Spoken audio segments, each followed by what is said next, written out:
مظہر عباس صاحب، آپ کا کیا تجزیہ یا رائے ہے؟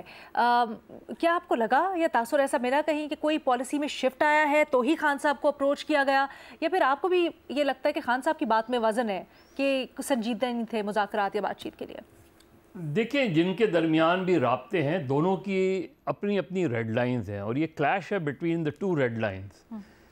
پی ٹی آئی کی ریڈ لائن ہے عمران خان، اسٹیبلشمنٹ کی ریڈ لائن ہے 9 مئی۔ کیا ان دو پوزیشن سے وہ دونوں اپنی اپنی پوزیشن سے وڈرا کر سکتے ہیں؟ نہیں کر سکتے۔ اب اس میں درمیانی راستہ کیا نکل سکتا تھا؟ مجھے نہیں پتا کہ کس لیول کے مذاکرات ہو رہے تھے یا رابطے ہو رہے تھے، لیکن یہ جو کیس رجسٹر ہوا توشہ خانہ 2 کی میں ضمانت کے بعد، یہ ظاہر ہے حکومت نے اپنے انیشیٹو پر تو کیس نہیں بنایا ہوگا۔ اس کا مطلب یہ ہوا کہ گورنمنٹ اس میں کہیں نہیں تھی، اس پورے رابطے میں، ایون ان کے منسٹرز کو بھی نہیں پتہ تھا۔ لیکن یہ جس لیول پر بھی رابطے ہوئے، اب اگر آپ خان صاحب کا بیان کا آخری حصہ دیکھیں تو وہ کیا کہہ رہے ہیں کہ یہ وہیں سے ہوا جن کے پاس اصل طاقت ہے۔ تو اس کے معنی یہ ہوئے کہ وہاں جو چیز ہے، کم سے کم 9 مئی پہ کوئی کمپرومائز نہیں نظر آتا۔ یہاں ظاہر ہے خان صاحب کے اوپر کوئی کمپرومائز نظر نہیں آتا۔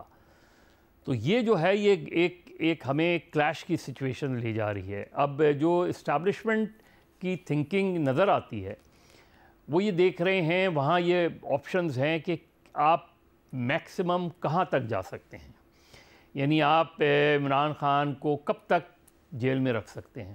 ایک تو یہ ہوتا ہے کہ سزا ہو جائے، کسی کو سزا ہو جائے، سزا انڈورس ہو جائے، اپیل ریجیکٹ ہو جائے، تو اگر آپ کو جتنی بھی سزا ہے وہ سزا آپ کو کاٹنی پڑتی ہے۔ دوسری چیز یہ کہ آپ کو سزا ہونے کے بعد بھی کہیں ڈیٹین کیا جا سکتا ہے۔ تیسری بات یہ کہ اگر مذاکرات کسی لیول پہ اس نتیجے پر پہنچیں کہ خان صاحب ملک سے اگر باہر جانے کو تیار ہیں تو اسے فیسیلیٹیٹ کر دیا جائے، وہاں بھی سچویشن نظر نہیں آتی۔ تو بادی نظر میں تو یہی لگتا ہے کہ گورنمنٹ جو ہے وہ ٹائم بائی، یا جو بھی اسٹیبلشمنٹ ہے وہ ٹائم بائی کر رہی تھی اس سچویشن میں، اور ود ان پی ٹی آئی جو ایک فریق تھا جو چاہ رہا تھا کہ ہم جو ہے وہ اس کو آگے بڑھا دیں، 24 نومبر والی ڈیڈ لائن کو آگے بڑھا دیں، اس کو ناکامی ہوئی۔ اور اب بات آ گئی ہے ہارڈ لائنرز میں۔ اب ہارڈ لائنرز کے پاس کیا اسٹریٹجی ہے، کیا نارمل اسٹریٹجی ہے کہ بھائی مارچ لے کے چلو اور جہاں روکیں وہیں بیٹھ جاؤ، یا اس کے علاوہ بھی کوئی اسٹریٹجی ہے، کوئی الگ گروپ ہے، کوئی الگ، جس طرح خبریں آئی ہیں، مجھے نہیں پتہ ان خبروں میں کس حد تک صداقت ہے، کہ جی کوئی الگ ایک گروپ بنایا ہوا ہے جس کو الجہاد کا نام دیا گیا ہے اور وہ کارروائی کرے گا۔ تو یہ تو بہت ہی خطرناک سچویشن۔ دیکھیے آج خرم میں کیا ہوا، عمران خان صاحب کے آج کے بیان میں، آج کی بات چیت میں خرم کے واقعے کی مذمت بھی شامل ہونی چاہیے تھی۔ وزیر اعلیٰ خیبر پختونخوا کیا کر رہے ہیں؟ وہ صرف اس لانگ مارچ کی تیاری کر رہے ہیں یا یہ بھی دیکھ رہے ہیں؟ دیکھیے یہ خرم ایجنسی کا جو واقعہ ہے، یہ ایک نیا اینگل ہے اس کے اندر، کیونکہ بلوچستان میں تو ہم نے دیکھا ہے کہ جو ہے وہ جیسے پنجاب کے لیبررز پہ اٹیک کیے، لیکن یہ پیسنجر بس پہ خرم ایجنسی میں فائرنگ، اس طرح 38 لوگوں کا شہید ہونا، اس طرح کی صورتحال، یہ بہت ہی غیر معمولی سچویشن ہے۔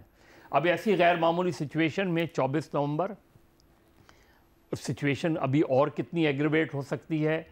اسٹیبلشمنٹ یا گورنمنٹ بظاہر ایک پیج پر نظر آتی ہیں اور وہ کسی بھی حد تک کمپرومائز نہیں کرنا چاہتی، کسی بھی حد تک ان کو ریلیف نہیں دینا چاہتی۔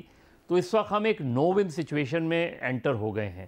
تو اب تک جو بھی بات چیت ہوئی وہ کل کی نئے وارنٹ کی ایک نیچرل لیگل کورس میں اگر خان صاحب کی رہائی ہو جاتی تو ایک الگ سچویشن ڈیولپ ہوتی، لیکن اب یہ لگ رہا ہے کہ جو بھی فورسز بات چیت کر رہی تھیں اس کے نتیجے میں الٹیمیٹ ہوا یہ کہ ان کے خلاف ایک اور کیس بن گیا۔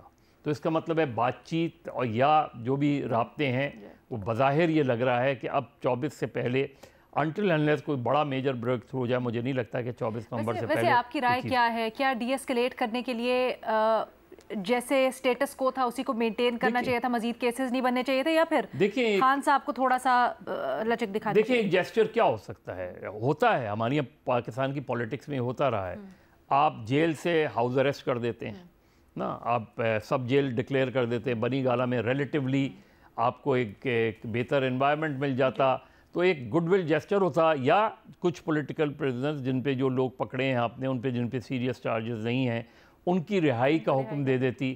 تو یہ اسٹیبلشمنٹ یا گورنمنٹ کی طرف سے گڈ ول جیسچر ہو سکتا تھا. بھٹی صاحب, ٹرسٹ ڈیفیسٹ کی آپ نے بھی بات کی, کیا اس طرح کی کوئی گنجائش یا کوئی امکان ٹیبل پہ رکھا گیا جب خان صاحب کو اپروچ کیا گیا؟ آلسو جیسے ابھی ہم بات کر رہے تھے, کیا پالیسی وہی ہے کہ 9 مئی کی معافی ہوگی تو آگے چلیں گے, یا پھر کچھ نہ کچھ درمیان میں لچک دکھائی دے رہی تھی جب اپروچ ہوا؟ تو میڈم شیخ, یہاں تک تو مظہر عباس صاحب کی بات بالکل ٹھیک ہے کہ دونوں طرف یہی ریڈ لائنز ہیں, 9 مئی اسٹیبلشمنٹ کی طرف سے اور عمران خان کی رہائی, اور اس طرف پاکستان تحریک انصاف کی طرف سے. صحیح. اور لیکن ایک امید پیدا ہو گئی تھی کہ جب ایک توشہ خانہ کیس میں ضمانت ہوئی اور ساتھ ہی مذاکرات ہو رہے تھے, تو ایک امید پیدا ہو گئی تھی کہ شاید کوئی ایسی آگے ہو, بات چیت آگے چلے, اور کوئی ایسا ماحول پیدا ہو گیا تھا. اور پاکستان تحریک انصاف بڑی ہوپ فل تھی. جب رات کو پاکستان تحریک انصاف سے بات ہوئی تو وہ کہہ رہے تھے کہ ہم ڈیڈ لاکس تو ہیں, ٹرسٹ ڈیفیسٹ بھی ہے, شرائط پر بھی ہے, معاملہ ہے, لیکن عمران خان صاحب نے کہا ہے کہ آپ بالکل بات چیت کریں, میری طرف سے آپ کو گو ہیڈ ہے. میرا اگر مجھے وہ رہا نہیں بھی کرتے تو مجھے رہنے بھی دیں, لیکن آپ بات چیت کریں, مذاکرات کریں. تو لیکن پھر اچانک میڈم شیخ یہ جو 10 دن کا کہا کہ 10 دن مؤخر کریں, اور پھر دوسری طرف سے کیس بن گیا, اور پھر وہ ان کا 5 دن کا ریمانڈ بھی ہو گیا. تو وہ اس کے بعد پھر یہ معاملہ تھوڑا سا بگڑا. لیکن پاکستان تحریک انصاف میڈم شیخ ابھی میں نے ان کے پاکستان تحریک انصاف کے ان 3-4 لوگوں کو میں سے ایک کو ٹیکسٹ کیا جو اس ڈائریکٹ یا انڈائریکٹ مذاکرات میں لگے ہوئے ہیں.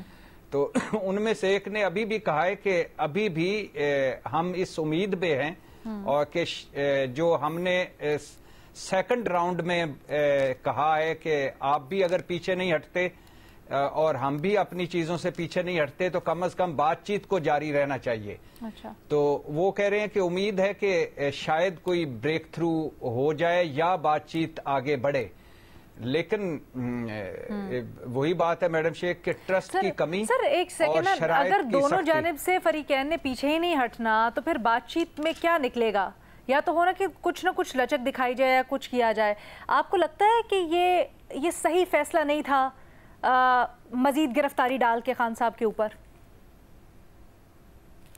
میڈم شیخ, یہ جو پرچہ ہے, جو مقدمہ ہے, جو کیس ہے, یہ تب کا ہے جب عمران خان صاحب اندر تھے, یعنی 28 ستمبر کا. اچھا. تو اس کیس میں گرفتاری ڈالنا عجیب و غریب ہے اور بالکل ٹھیک نہیں تھا. لیکن 9 مئی پہ پاکستان تحریک انصاف نے کہا ہے کہ آپ تحقیق کریں, تفتیش کریں, اور جو اس میں انوالو ہیں ان کو سزائیں دیں, اور دھاندلی ٹریبیونلز کو کام کرنے دیں الیکشن مینڈیٹ چوری پر. اور وہ جیسے ابھی وہ بتا رہے تھے کہ یعنی سلمان اکرم راجہ اور نواز شریف صاحب کی جو سیٹ ہے جہاں دھاندلی کی شکایات ہیں, وہاں الیکشن کمیشن نے وہ ریٹائرڈ ججز کو لگا دیا ہے. ٹھیک ہے سر, یہ تو ہم سوچ رہے ہیں, لیکن دوسری طرف آپ نے یہ دلچسپ خبر دی ہے کہ پی ٹی آئی کے اندر سے ابھی بھی یہ امید ظاہر کی جا رہی ہے کہ کوئی نہ کوئی بریک تھرو ہو سکتا ہے 24 سے پہلے.